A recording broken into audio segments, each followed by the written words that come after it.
চলার পথে অরুণ কুমারের সাথে আপনারা দেখছেন ইতিহাস, পর্যটন ও তথ্যভিত্তিক ধারাবাহিক চলার পথে অরুণ কুমারের সাথে। চলুন এবার একটু সংক্ষেপে ঘুরে নেওয়া যাক। চলতে চলতে আমরা এখন এগিয়ে চলেছি সামনের দিকে।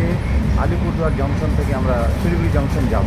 এর মাঝখানে অনেকগুলো নদী পড়বে, ঝোড়া পড়বে, সেই সঙ্গে জঙ্গল পড়বে, বিশেষ করে বক্সা, টাইগার রিজার্ভ, জলদাপাড়া পরে চাপড়ামারি গরুমারা, এবং তার পরবর্তীকালে আরও অনেক জঙ্গল পেরিয়ে আমরা মহানন্দা ওয়াইল্ড লাইফ হয়ে আমরা পৌঁছে যাব শিলিগুড়ি জংশন। তার মাঝে অনেকগুলো নদী পড়বে, বিশেষ করে ডায়না, তারপরে নির্বিটি ঘোড়া, জলঢাকা, তোরসা, তারপরে তিস্তা, মাঝে আরও অনেকগুলো নদী পড়বে, বিশ নদী পড়বে।